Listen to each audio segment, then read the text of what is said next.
शनि कथा कहती है पांव की चप्पल बार बार टूट रही हो, घिस गई हो, बद्दी टूट रही हो, कुछ कर रही हो, और अगर कमर से नीचे जो वस्त्र पहने हो वो अपने आप फट रहे हो, समझ लेना कि शनि पांव से प्रवेश कर रहा, मतलब अपनी प्रखरता शनि दिखा रहा। काशी में जो शिव जी की स्थापना कौन ने करी? काशी में जो शंकर भगवान बैठे उनकी स्थापना करी थी शनि महाराज। किसने करी थी? शनि महाराज ने, क्योंकि भगवान शनि महाराज को उनकी माता के द्वारा श्रापित हो गए और शनि महाराज कांपने लगे। शनि महाराज कांपते कांपते मैं जाऊं तो जाऊं कहां, करूं तो करूं क्या। महाराज शनि महाराज दौड़े और दौड़कर भगवान भोलेनाथ के पास पहुंचे। हे शंकर त्रिकालदर्शी कैलाशी अविनाशी, कृपा करिए बाबा भोलेनाथ, कृपा करो, क्योंकि दुनिया में 33 करोड़ देवी देवता हैं जिनको शनि लग सकता है, केवल एक किसको छोड़कर? शिव को छोड़कर। राम जी को शनि लगा तो 14 वर्ष वनवास चले गए, कृष्ण को शनि लगा तो मथुरा छोड़कर द्वारका चले गए। शनि लगा, हनुमान जी को शनि लगा तो गुफा में बैठकर राम राम जपना पड़ा। शनि सबको लगता है, केवल शनि नहीं लगता तो एक मेरे महादेव को, मेरे भोले बाबा को नहीं लगता। शंकर के पास में शनि आ गए, शनि ने आकर कहा भोलेनाथ कृपा करिए बाबा, मैं बड़ा कष्ट में हूं, मैं करूं क्या? बाबा भोलेनाथ ने कहा जा गंगा जी के तट पर काशी में जाकर एक शिवलिंग की स्थापना कर, उसकी आराधना कर और तेरा शरीर ठीक हो जाएगा, कष्ट नहीं भोगेगा। शनि महाराज ने काशी में जाकर शिव जी की स्थापना करी। आज भी नियम है, जिसको शनि लग जाता है एक काजल की डिब्बी ले लो और काजल की डिब्बी को 21 बार उतार कर उसको एकांत में जाकर, जंगल आदि में एकांत में किसी पेड़ के नीचे इतना सा खड्डा खोद कर उसमें काजल की डिब्बी को डाल दो और मिट्टी से पूर दो, उस व्यक्ति का शनि समाप्त हो जाता है। काशी विश्वनाथ का नाम लेकर काजल की डिब्बी को 21 बार उतार कर अगर काशी विश्वनाथ का नाम लेकर शनि वाले व्यक्ति को अगर पेड़ के नीचे दबा दे, शनि समाप्त, शनि उसको परेशान नहीं कर सकता। शनि कथा कहती है पांव की चप्पल बार बार टूट रही हो, घिस गई हो, बद्दी टूट रही हो, कुछ कर रही हो, और अगर कमर से नीचे जो वस्त्र पहने हो वो अपने आप फट रहे हो, समझ लेना कि शनि पांव से प्रवेश कर रहा, मतलब अपनी प्रखरता शनि दिखा रहा। फटे हुए वस्त्र धारण करने वाले का भाग्य भी फटे हुए वस्त्र की तरह, जैसे फटा हुआ कपड़े का रेसा रेसा निकलता है, उसी तरह फटे हुए वस्त्र धारण करने वाले की भी जिंदगी में परिश्रम का रेशा निकलता रहता है, पर उसको सुख का भान नहीं होता। आज के जमाने में ये फटे हुए कपड़ों का फैशन आ गया, ये बड़ा दुख की घड़ी है।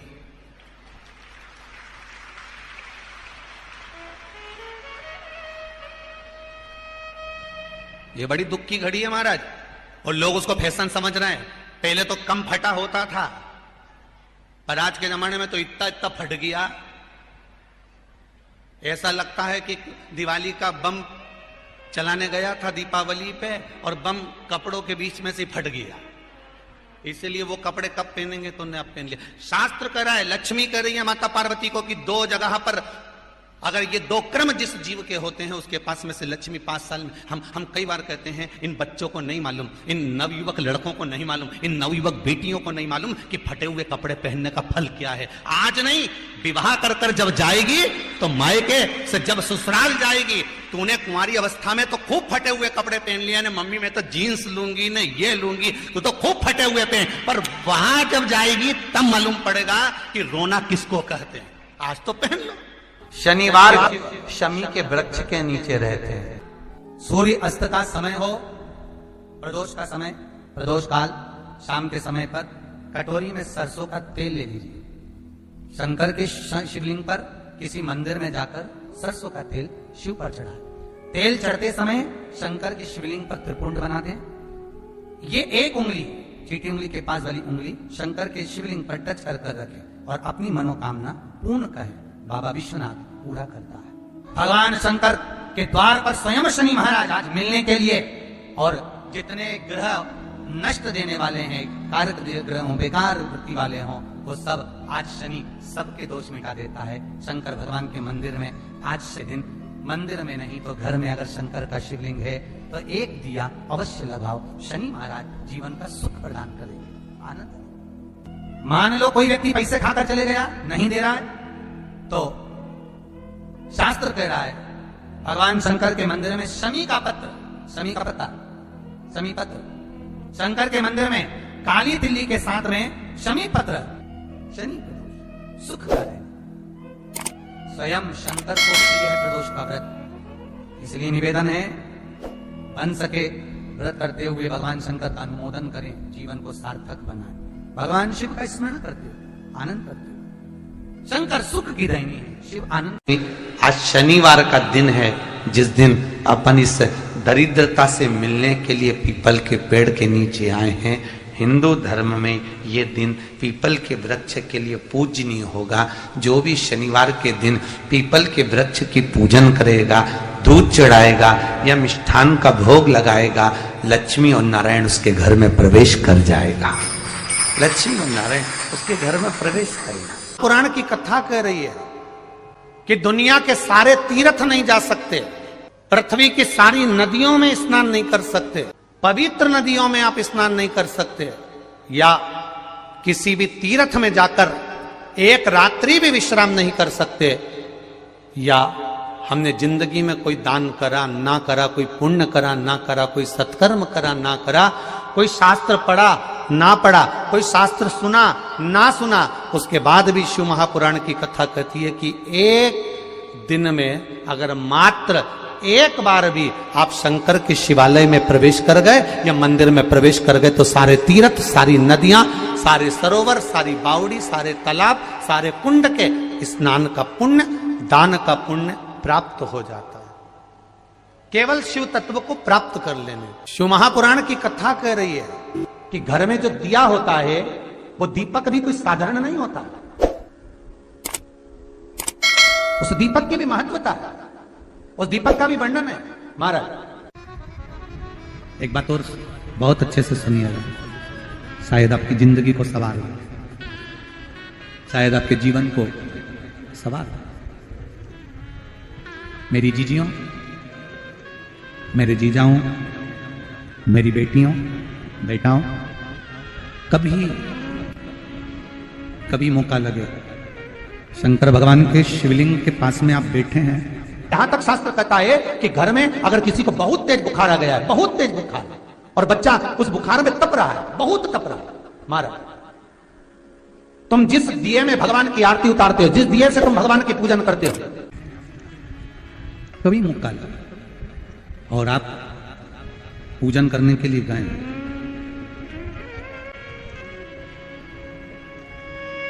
कभी पूजन करने के लिए, और आपको शंकर भगवान के शिवलिंग के पास में या शंकर भगवान के शिवलिंग के ऊपर कनेर का अगर पीला फूल देखा है ना आप लोगों ने, अरे बोलो तो जम के, देखा है?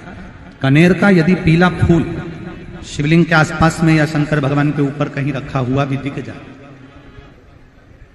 विषम परिस्थिति हो, बहुत हिम्मत ना हारते हो, तभी भगवान अकेले में एकांत में आप पहुंचे उनके पूजन के लिए, कनेर का पुष्प वहां रखा है, चाहे वो जलाधारी पर रखा हो, चाहे वो शिवलिंग के पास में रखा हो, शिवलिंग पर रखा हो, उस कनेर के पुष्प को अगर आप 5 जगह का स्पर्श कराकर अपने हृदय की बात कहकर वापिस महादेव को समर्पित कर देते हो, तो भी मेरा महादेव तुम्हारे दुख का निवारण कर देगा। अब वो 5 स्थान, वो 5 स्थान, पहला गणेश जी, गणेश जी का जो स्थान होता है वह जगह, दूसरा षडानंद कार्तिक, तीसरा अशोक सुंदरी वाला स्थान, चौथा जलाधारी जो ऊपर से बूंद बूंद जल नीचे गिरा रही है, जया, विषहरा, शामली बारी, दौतली, देव, शंकर जी की 5 बेटियों का, और 5वें नंबर का है शंकर भगवान के जो कैसे वर्णन किया जाए। त्रिशूल के 3 भाग होते हैं। करें दर्शन आप लोगों ने।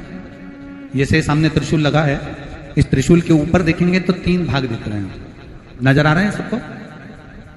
त्रिशूल का जो 3 भाग होता है, उस 3 भाग का जहां ज्वाइंट होता है, जहां मिलता है, एक जगह पर देखो तीनों भाग एक जगह पर मिले हुए, 3 भाग का जहां मिलन होता है, पंचम स्थान, ये 5वां स्थान, यहां पर स्पर्श कराकर शिवलिंग पर अपनी कामना कर कर श्री शिवाय नमस्तुभ्यम कहकर बाबा से अपने मन की बात कहकर जो समर्पित कर देता है, हम 3 महीना भी नहीं कहेंगे, हम तो कहेंगे अगर ज्यादा दुख है 3 दिन इंतजार करना, मेरा बाबा उस दुख को मिटाएगा। 3 महीना बहुत दूर, पर करना है दिल से।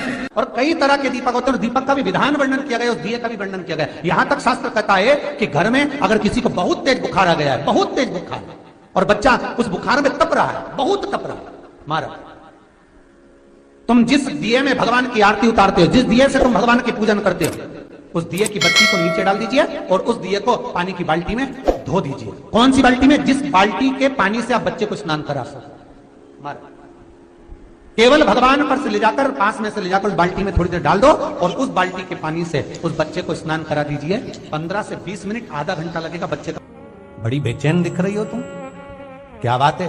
पार्वती जी कहती है, देवव्रत, कश्मीर प्रदेश का एक भक्त देवव्रत बेलपत्री के वृक्ष के नीचे बैठकर आपका मंत्र जाप कर रहा।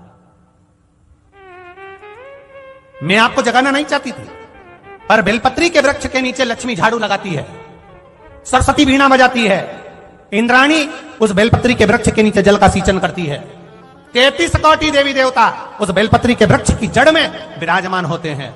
इसलिए देवव्रत एक बार पंचाक्षर मंत्र बोलता है तो वो 33 करोड़ बार गिना जाता है, ऐसा बेलपत्री का वृक्ष होता है।